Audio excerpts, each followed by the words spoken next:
Some time ago I was invited to say Mass and offer a prayer service in one of the parishes in my neighborhood. The priest who usually did the evening of prayer once a month couldn't be there on that day, and so someone called me and asked if I could come and lead them in prayer.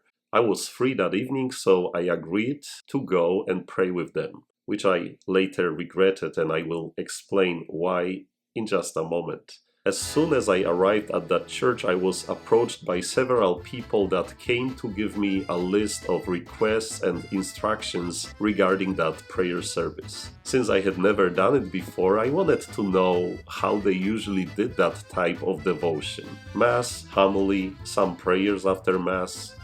That's what I thought, but I was wrong. They told me that I would begin with Mass and that I should preach, then after the Mass there would be exposition of the Blessed Sacrament. Okay, sounds good, I thought.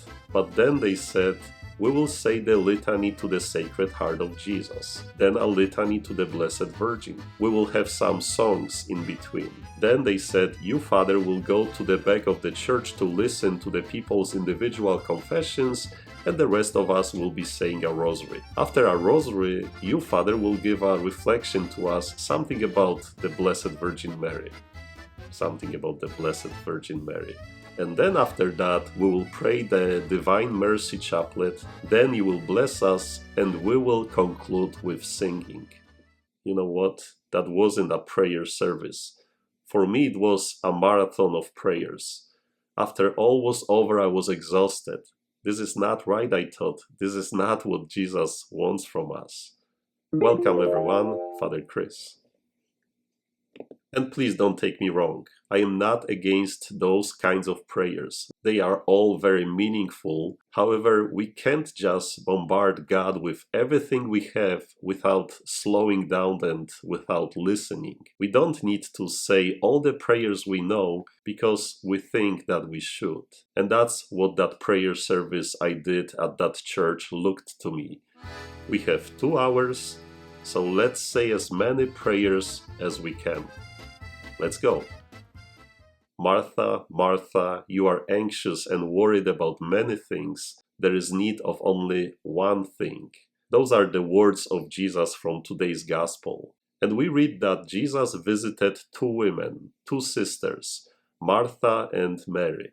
Martha wanted to make sure that her guest was welcomed with proper care and with great hospitality.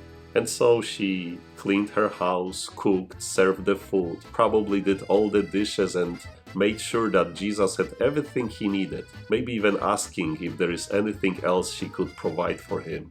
Did you have enough to eat? How about dessert?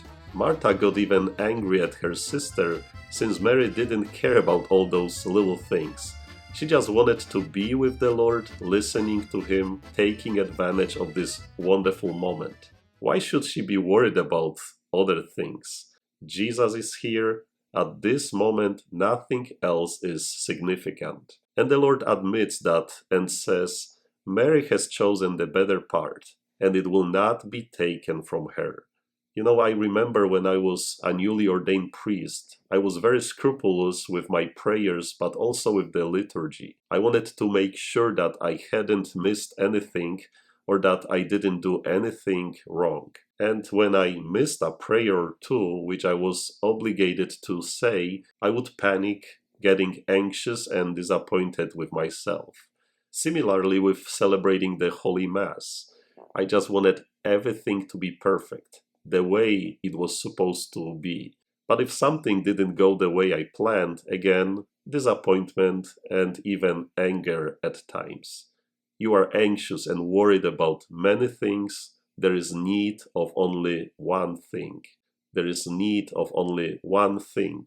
Recognizing Jesus' presence in our midst.